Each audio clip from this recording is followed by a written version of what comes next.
आज आम बनइबा कंचा माछर इलिश तरकारी।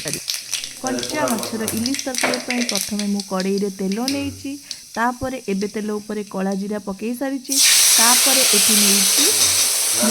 मसला प्रस्तुत मु कंचा लंका 4टा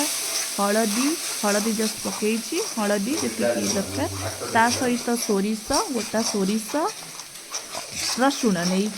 पेस्ट करके ऑलरेडी फास्ट रखी थी तबे मुझे पकईली तो ये मसला करने मसला करुच्ची तो मसला मिनिमम आपन को 10 मिनट लगे मसला मीडियम फ्लेम रे मसला को कषिले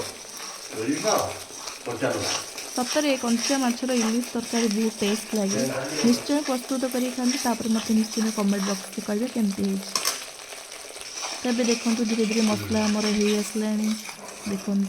एबे ऑलरेडी आमर मसला हो आसला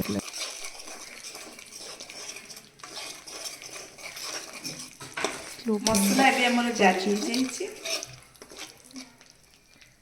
स्लिम रे सर्वदा जारी करिवे तेल जिते उपरूप पड़ी आसो जानवे कि मसला हो आसला तापर एबे मैं माछ पकेइबा इलिश माछ मैं प्रथम धोईकी रखी एबे माछ को ऑलरेडी पकई दे देखंतु एबे हमर इलिश माछ पड़िला माछर टेस्ट आ इलिश माछ देखिले ही लोभ पड़ी आसे आज तो संडे तो खाइबार मजा ही नियर ये कंचा माछ तरकारी हुए बहुत टेस्टी लगे निश्चय घरे करी खा तो माछ पकई देली इलिश माछर झोल एबे माछ सह मसला को फुटिया को टिके छाड़ी देबा 10 मिनिट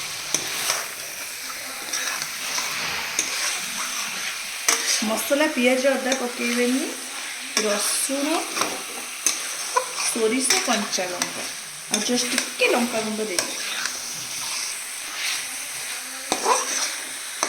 टेस्टी भी अलग प्रकार जरूर ट्राई करें मस्त लगे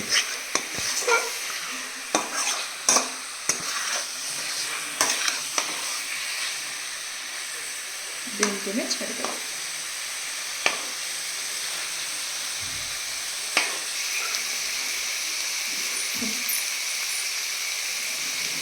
एबे हमें पानी दे देबा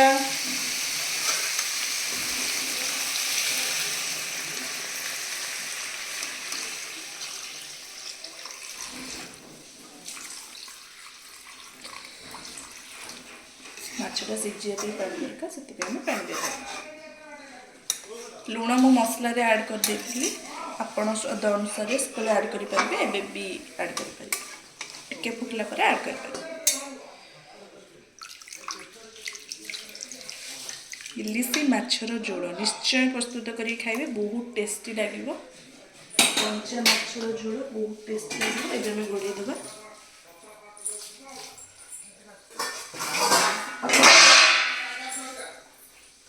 एबे मु घोड़े दउछि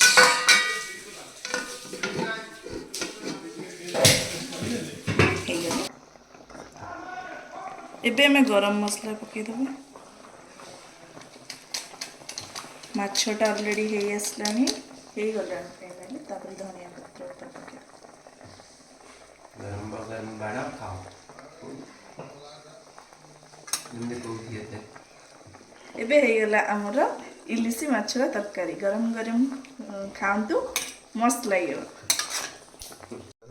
एबे हो गला हमर इलिश माछरा तरकारी देखो तो देखिया को बहुत सुंदर लगुच और टेस्ट भी बहुत भल है निश्चय करी खाते thanks to everyone for visit my channel love you all.